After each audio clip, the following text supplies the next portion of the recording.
கர்த்தருடைய பரிசுத்த நாமத்துக்கு மகிமை உண்டாவதாக. இன்றைக்கி கூட யாத்திராகமம் 25ஆம் அதிகாரத்தை பார்க்க போகிறோம்.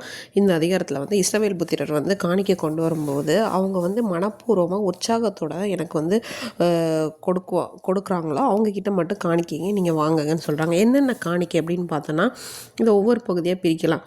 பொன், வெள்ளி, வெண்கலம், அடுத்து இளநீல், இரத்தாம்பர நூல், சிவப்பு நூல், மெல்லிய பஞ்சு நூல், வெள்ளாட்டு மயிர் அப்படின்னு. அடுத்து வந்து சிவப்பு தீர்ந்த ஆட்டுக்கடா தோலும், தகசு தோலும், சீத்தி மரம். அடுத்ததாக இப்போ நம்ம அந்த வார்க்கிற மாதிரியான பொருட்கள் பார்த்தோன்னா விளக்கெண்ணெய், அபிஷேக தைலத்துக்கு பரிமள வர்க்கங்கள், தூபத்துக்கு சுகந்த வர்க்கங்கள். அடுத்ததாக ஏபோத்திலும் மார்பதக்கத்திலும் பதிக்கிறதுக்கு கோமேதக கற்களும் ரத்தினங்களும் அப்படின்னு சொல்கிறாங்க. அடுத்து வந்து நான் அவங்க நடுவில் வந்து நான் வாசம் பண்ணணும் அப்படின்னா எனக்கு ஒரு பரிசுத்த ஸ்தலத்தை வந்து உண்டாக்கணும் அப்படின்னு சொல்லிட்டு நான் உனக்கு வந்து ஒரு மாதிரியே காண்பிக்கிறேன். அதே மாதிரி அதில் என்னென்ன தட்டு முட்டு இருக்கோ அதே மாதிரி நீங்கள் செய்யணும்னு சொல்லிட்டு சீத்தி மரத்தில் நீ வந்து என்ன பண்ண ஒரு பெட்டியை பண்ணுங்கள். அதோட நீளம் 2.5 முழம் இருக்கணும், அதோட அகலம் 1.5, அதோட உயரமும் 1.5 முழம் இருக்கணும்னு சொல்லிட்டு அதை ஃபுல்லாகவே என்ன பண்ணணும்னா பசும்பொன் தகடு அதில் சுத்த தங்கத்தால் அதை வந்து என்ன பண்ணணும் மூடணும். உள்புறத்தையும் மூடணும், வெளிப்புறத்தையும் மூடணும். அது மேலே சுற்றி என்ன பண்ணணும் ஒரு திறனை மாதிரி உண்டாக்கிட்டு அதில் வந்து 4 பொன் வளையங்களை வந்து என்ன மாட்டி வைக்கணும்.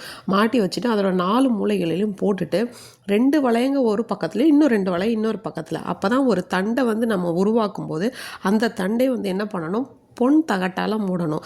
மூடி அதுக்குள்ளே வந்து உள்ள அந்த வளையங்களுக்குள்ளே வந்து பாய்ச்சிறது மாதிரி வைக்கணும்னு சொல்கிறாங்க. அந்த தண்டுகள் வந்து பெட்டியிலேருந்து அதை வந்து கலத்தக்கூடாது இல்லையா, ரிமூவ் பண்ணக்கூடாது அப்படிங்கிறதுக்காக அது அந்த வளையத்தில் வந்து இருக்கணும் அப்படின்னு சொல்கிறாங்க. அடுத்து வந்து நான் உனக்கு வந்து ஒரு பிரமாணம் கொடுப்பேன். அந்த பிரமாணத்தை நீ என்ன பண்ணால் சாட்சி பிரமாணத்தை அந்த பெட்டியில் வைக்கணும்னு சொல்கிறாங்க. கிருபாசனத்தையும் வந்து என்ன பண்ணால் பசு பொண்ணுனால பண்ணணும். அதோட நீளம் வந்து எப்படின்னா 2.5 முழம் நீளம், 1.5 முழம் அகலம் இருந்தால் போதுன்னு சொல்கிறாங்க. அடுத்ததாக வந்து பொண்ணுனால என்ன பண்ணணும் சுத்த தங்கத்தினால கேருபீன்களை 2 செய்யணும். அதை வந்து என்ன பண்ணணும்னா அந்த கிருபாசனத்தோட ஓரத்தில் வச்சுட்டு ஒரு புறத்தில் ஒரு கேருபீன், இன்னொரு புறத்தில் இன்னொரு கேருபீன். 2 கேருபீன்களும் என்னென்னா ஒன்றோடு வந்து உயர செட்டைகளை வந்து விரிச்ச மாதிரியும் அது வந்து கிருபாசனத்தை மூடுற மாதிரியும் இருக்கணும். அடுத்து ஒன்றுக்கு ஒன்று எதிர்முகமாக இருக்கணும் அப்படின்னு சொல்கிறாங்க. கிருபாசனத்தை பெட்டி மேலே வந்து வச்சுட்டு பெட்டிக்குள்ளே நான் உனக்கு கொடுக்குற சாட்சி பிரமாணத்தை நீ அங்கே வைக்கணும். நான் வந்து உன்னை வந்து என்ன பண்ணுவாங்க சந்திப்பேன் அப்படின்னு சொல்கிறாங்க. இஸ்ரவேல் புத்திரருக்காக வந்து உனக்கு என்னென்ன கற்பிக்க போகிற அதை எல்லாத்தையும் உங்ககிட்ட சொல்லுவேன்னு சொல்கிறாங்க. அடுத்து வந்து சீத்தி மரத்தில் ஒரு மேஜையும் பண்ணணும்.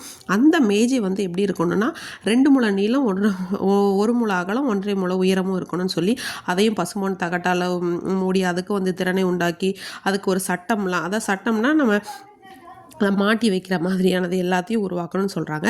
அடுத்து என்ன பண்ண சொல்கிறாங்கன்னா அந்த தட்டுகள், அதுக்கு வைக்கக்கூடிய தட்டுகள், தூப கரண்டி, கிண்ணம், பானபலி கரகங்கள், என்னென்ன தேவனை தொழுதுகொள்ள அவருக்கு பலி செலுத்த தேவையோ அதை எல்லாமே நீங்கள் பண்ணணும்னு சொல்கிறாங்க.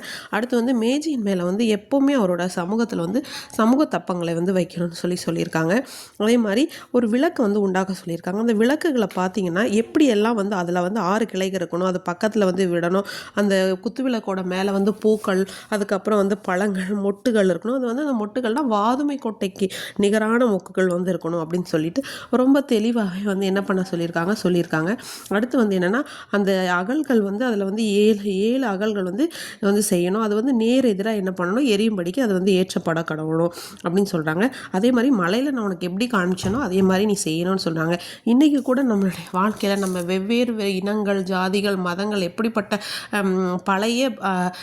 பழைய வாழ்க்கையில் இருந்தாலும் தேவனாகிய கர்த்தர் அவருடைய ஒரே சரீரத்தினால் நம்ம இணைத்து இன்றைக்கி அவரோட கூட எந்த ஒரு வேற்றுமே இல்லாத மாதிரி, அதாவது மற்ற அந்த யூதர்கள் கொடுக்க வேண்டிய ரட்சிப்பு இல்லாமல் புறஜாதியாராகிய நமக்கும் கூட தேவன் வந்து கொடுத்து அவருடைய அன்பை ருசித்து பார்க்க கர்த்தர் உதவி செஞ்சுருக்காங்க. இன்றைக்கி கூட அவர் நம்மில் எப்படி அன்பு கூர்ந்து அவர் நமக்கு என்னென்ன கட்டளைகளை நம்ம எப்படியெல்லாம் வந்து அவரோட கூட வாழணும்னு அவர் நினச்சிருக்காரோ அதே போல் நாமும் அவருடைய வார்த்தைக்கு கீழ்ப்படிந்து ஒவ்வொரு நாளும் நம்ம ஆவிக்குரிய நம்முடைய வாழ்க்கையை அணைந்து போகக்கூடிய எல்லா காரியங்களையும் எடுத்து போட்டு தினமும் நம்முடைய ஆவிக்குரிய வாழ்க்கைக்கு எண்ணெய் வார்க்கிற நம்முடைய ஜெப ஜீவியத்திலும் சரி, வேத வாசிப்பிலும் சரி நம்ம இருக்கும்போது தேவனாகிய கர்த்தர் நம்மளை கண்டிப்பாக பாதுகாத்து நம்மை வழி நடத்தவும் அவர் வல்லவரும் போதுமானவராய் இருக்கிறார். அது மட்டும் இல்லாமல் அவர் நம்முடைய வாழ்க்கையில் என்னென்னலாம் காரியங்கள் சொல்கிறாரோ அதன்படி நம்ம கீழ்ப்படிந்து நடக்கணும். எப்படி மோசே அவர் ஒரு மலையில் தேவனை சந்திக்கிறாங்க, என்னால் முடியாதுன்னு சொன்னாலும் அவர் வார்த்தைக்கு கீழ்ப்படிந்து இவ்வளவு தூரம் நடத்துகிறாரு. கண்டிப்பாக கர்த்தர் நம்மையும் நடத்த வல்லவர்.